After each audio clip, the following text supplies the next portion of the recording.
Hello, magandang oras po muli sa ating lahat. Aking ibabahagi ngayon yung siyam na paraan kung paano pumasok dito sa Canada. Siguro sa inyo, hindi nyo pa alam itong ibang klase ng entry o pagpunta dito sa Canada o hindi nyo pa narinig. Ito ang aking ibabahagi ngayon at makapagbigay ito ng impormasyon para sa mga kababayan natin na naghahangad na pumunta dito sa Canada pero hindi alam kung paano. Hindi ko po ididetalye bawat isa, magbibigay lang ako ng bird's eye view yung detalye niya. Pwede ko pong gawin sa mga susunod kong videos. Kaya hilingin ko po na subscribe tayo dahil patuloy po ang YouTube channel na ito na makakapagbigay ng impormasyon sa atin. I-like natin at i-share po natin. Ating tingnan ngayon kung ano ang mga siyam na ito. 1. Express entry. 2. Family sponsorship. 3. Provincial nominees. 4. Visitor. 5. Student. Tapos, Quebec Selected Skilled Workers. 7. Startup Visa. 8. Self-employed. At 9. Atlantic Immigration. Hindi ko po idetalye ang bawat isa. Ang ibibigay ko lang po ay bird's eye view nito at sa mga susunod kong videos ay pwede kong idetalye yung mga common na paraan kung paano nakakapasok ang ating mga kababayang Pilipino. So yun siguro ang pwede kong ibahagi in detail sa mga nakikita namin dito na karamihan na paraan kung paano pumapasok yung ating mga kababayang Pilipino dito. Ating ngayong tingnan itong express entry na paraan ng pagpasok na sa Canada. May tatlong klase ito. A. Federal Skilled Worker Program. B. Federal Skilled Trades Program at C. Canadian Experience Class. Ngayon, paano ito? How does express entry work? Ito po ay makikita mo sa Government of Canada website. No? So, una, mag-create ka muna ng profile mo o mag-register ka, gawa ka ng account mo. Pagkatapos nun, i-submit mo or i-upload mo yung mga requirements. Kunwari, yung ang apat na alam ko na basic requirements dito, main is educational background, experience mo, proof of funds mo, English proficiency, at saka ibang documents pa. So ngayon, kunwari na kumpleto mo yon. Ang gagawin mo ngayon, i-upload mo yung online. Okay? So, saan mapupunta yon pag in-upload mo? Pupunta siya sa may express entry pool. Ano? Maiipon siya doon. So, lahat ng applicants all over the world na gustong mag-apply sa express entry, doon mapupunta ang kanilang application na in-upload nila. Ngayon, anong mangyayari doon? I-assess ngayon ng IRCC o Government of Canada based sa mga ipinasa mo na requirements. Titingnan nila at magbibigay sila ng points. Ano?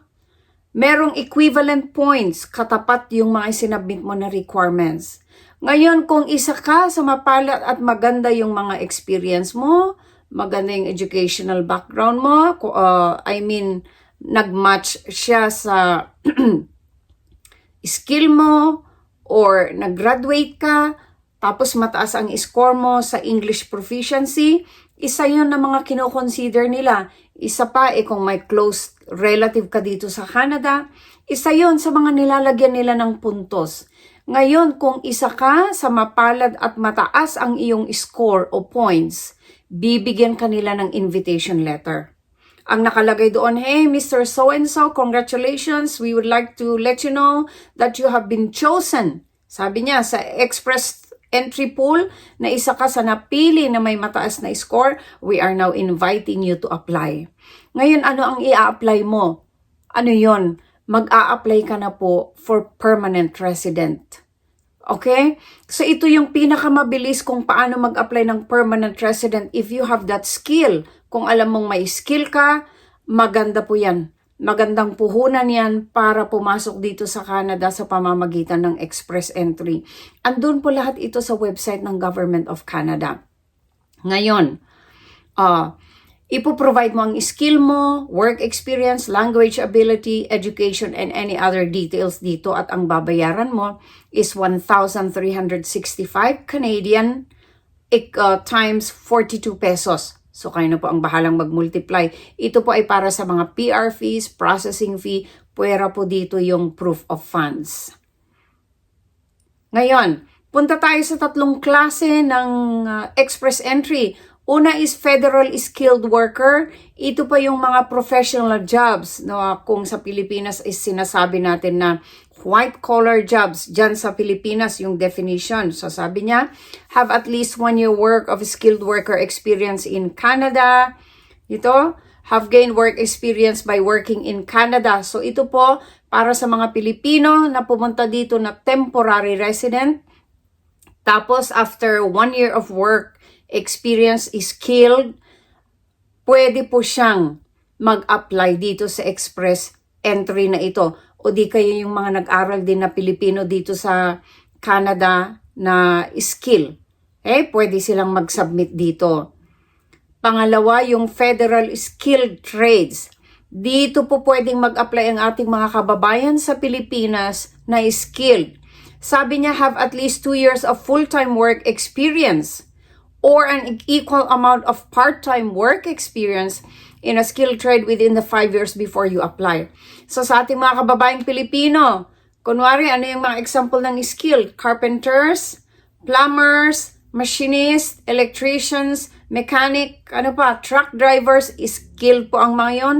Pwede nyong tingnan, baka pwede kayong mag-apply dito kasi ito po ang pinakamabilis na application tapos permanent resident ka na. Hindi ka na visitor or temporary. You're already a permanent resident. Kung pumasa ka dito at magandang score mo, na isa kang nabunot. Every 2 weeks po itong ginagawa. Yung pool na yon, every 2 weeks silang namimili. Kaya mabilis po ang resulta dito. Kaya kung interesado kayo, you can come to Canada through this express entry program. Yung Canadian Experience class, sabi niya dito, for skilled workers who have 1 year Canadian work experience. So, pwede rin ito sa mga, dito na, Canadian work experience. From here, pwede rin po silang mag-apply dito sa express entry. Pangalawa na paraan kung paano makapunta dito sa Canada is family sponsorship. Kagaya yung sinabi ko kanina, hindi ko na po i-detalye bawat isa kasi masyadong mahaba ito. So, pwede nang susunod sa mga videos ko, each way or kada isang paraan siguro i-detalye ko. Pero ngayon, just to give you an idea na ganito pala, pwede palang pumasok dito sa Canada sa ganitong paraan, yung siyam na ito. So, balik tayo sa family sponsorship. Sino ang pwedeng mag-sponsor? Sino ang pwedeng mag-invite? Sino ang pwedeng kumuha ng kapamilya niya? Ay, sabi niya dito, must be a permanent resident or Canadian citizen 18 years old and above. Kaya kung permanent resident ka dito sa Canada or citizen ka, pwede kang mag-sponsor ng immediate family mo. Okay? So relatives, spouse, partner, children, parents, grandparents, and others to immigrate. No? So, isa po rin po ito. Dito kami, itong paraan kung paano kami napunta dito ay dahil dito sa family sponsorship. In-sponsor kami ng asawa ko and it took us medyo matagal din. So 6 months to 1 year or sometimes 2 years, depende po. Depende kasi sa status ng nag-i-sponsor, no? Depende sa mga kung gaano katagal kayo mag-gather ng mga requirements. Yun po yung mga ibang rason kung bakit nadidelay. Pangatlo, provincial nominees. So sabi dito, you have the skills, education, and work experience to contribute to the economy of a specific province or territory. So those who want to live in that province and want to become permanent residents of Canada, apply to the province then to IRCC. So ito pong provincial nominee, 6 months din po ito. Na ipaprocess nila 6 months or more. Paano po itong provincial nominee na ito? Itong provincial nominee, doon ko po mismo sa province mag-apply. Okay? So again, sa ating mga kababayang Pilipino, kung skilled po kayo, mga nurses, health professionals, pwede po kayo na magtingin sa Government of Canada website o di kaya sa Google, i-type nyo lang ang provincial nominee, Canada, ililid kayo kung saan yung link tapos makapag-apply kayo. Ito online din po ang application. So, pipili kayo ng province kung saan nyo gusto, tapos makita nyo kung anong kailangan doon na trabaho, doon kayo mag-apply. And then, itong province na ito titingnan nila, i-evaluate din nila kung qualified ka nga, kung talagang na-meet mo yung kailangan nila. Pag nakita nila na na-meet mo yung requirements na gustuhan ka nila base sa mga sinabmit mong papel, susulatan ka na nila. Okay? Tapos, bibigyan ka nila ng nominee. Ino-nominate ka ng province. Pagkatapos nun, yung sulat na ibibigay sa'yo, yun na po ang ilalakad mo sa IRCC o immigration para po makalakad ka na for permanent residency. Okay? So for permanent residency po din po itong provincial nominee. Maganda yung provincial nominee kasi isa ito sa pinakamadali na pwede kang maging permanent resident dito sa Canada. Pang-apat po, yung visitor visa. Meron na akong ginawang videos dito tungkol sa pagpunta dito sa Canada sa pamamagitan ng pagiging visitor. So ito po is the applicant with a sponsor, ibig sabihin may pwedeng nag-i-invite sa kanya, or applicant without a sponsor, walang nag-i-invite, papasok lang siyang tourist. Yung detail po nito ng visitor, meron pa ako sa video kong mga nauna, pwede niyo pong panoorin yun dahil hindi ko na po i-detalye dito. 5. Student. So ito rin po ay with or without sponsor, most expensive way na pagpasok dito sa Canada. Kasi po, depende sa kurso. Yung 8 months na sinubukan namin na i-apply, $17,500. Kaya yung kabuuan, kung gusto mong mag-apply ng student, tuition na lang, mahal na. Okay, so 17,500, magkano na yun? 700,000 pesos plus. Puwera pa yung show money mo, puwera pa yung rent mo, puwera pa yung pamasahe mo, milyon po ang mag-apply as a student visa. Kung meron kang relative dito sa Canada, pwede silang mag-loan sa tuition fee mo, sila ang magbabayad, saka mo na lang bayaran pag dumating ka dito. Itong student visa, dito rin yung kung pamilyado ka, pwede mo rin silang ikuhanan ng open work permit para makasama mo sila. Pero kung gusto mong ikaw lang, saka mo sila kunin pag makasettle ka na dito, pwede rin po. So, isang video na naman po ito para maidetalye natin kasi mahaba po ito. Ito namang Quebec Selected Skilled Workers. Online application din ito. Ang fee ay 1,365 Canadian. Government will assess you. If you pass, then you will process to IRCC. 15 months processing for it. So more than a year ito. Itong Quebec, meron kasi silang sariling paraan, sistema, o di kaya policies kung paano rin sila mag-hire ng immigrants or foreign workers. Meron silang sariling guidelines. Tapos, kung meron silang napili, kagaya po ng provincial nominee program, somewhat similar, yung aplikante na po, makakatanggap din siya ng invitation, ng email na napili ka namin, congratulations, tapos ang gagawin mo na, ilalakad mo na yung papel mo sa IRCC. Ganun po itong Quebec. Itong Quebec, French-speaking, mostly po sila sa Quebec. So, ito yung number 6 natin kung paano pumasok dito sa Canada. Number 7, Atlantic Immigration Program. Ito po, sabi niya, skilled foreign workers and international graduates from a Canadian institution who want to work and live in one of the Canada's 4 Atlantic provinces. Saan ang mga provinces na ito? New Brunswick, Nova Scotia, Prince Edward Island, or Newfoundland and Labrador. So parehas din po yung babayaran, 1,365 for permanent residency after 6 months. Mabilis din po ito, 6 months yung processing. Pero may requirement din po sila na 1 year experience.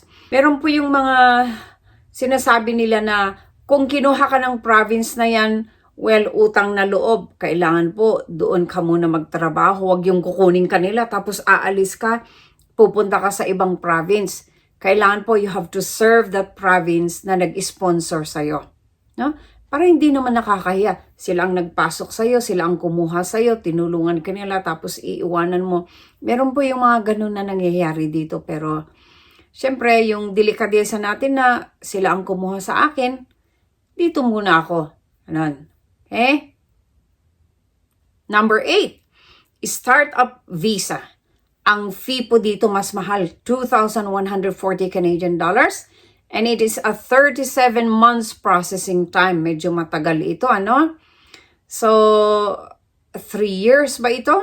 So, ang target naman nito ay yung mga immigrant entrepreneurs with the skills and potential to build businesses in Canada that are innovative, can create jobs for Canadians, can compete on a global scale. So ito naman yung mga businessmen, business people. Kung interesado kayo, kung business-minded kayo, pwede rin ito. Nasa Government of Canada website din po kung paano ang pag-submit ng application dito. Yun po yung startup visa at ewan ko kung merong Pilipinong ginawa na ito. Karamihan sa mga Pilipino na pumupunta dito, pumapasok muna sila, nagpi-PR sila, and then later on, habang natututo sila, nabubuhay sila dito, natututunan nila yung kultura ng Canada, kung paano mag-run ng business, doon na po sila nagsisimula. O ewan ko kung merong pumasok kaagad as businessman na Filipino. So siguro sa mga lugar na big cities baka meron, hindi ko lang alam. Last one. Self-employed, ano naman ito? Have relevant experience in cultural activities or athletics and be willing and able to make a significant contribution to the cultural or athletic life of Canada. Mataas din po ang fee nito, 2,140. So, ito yung mga athletes, no? Na gustong mag-contribute dito sa kultura or athletic life of Canada. Sila po ito. So, hindi ko alam kung meron ding mga Pilipinong nakapasok na dito sa Canada sa pamamaraan na ito. Yun po, ang siyam na pamamaraan kung paano pumasok dito sa Canada. At sa mga kababayan natin na nag-iisip kung anong paraan ang gusto nila, meron po tayo sa government website lahat yan. At sa mga darating ko pang videos, pwede kong tig-isahin. Ang uunahin ko siguro yung mga common siguro na marami ng Pilipinong nakapunta sa pamamaraan na yan, kagaya ng family sponsorship, student visa, visitor, provincial nominee, meron din po yon. Merong mga Pilipinong nakuha sa pamamagitan nun. So, maraming salamat sa oras nyo at subscribe po tayo, share and like at hanggang sa susunod po muli.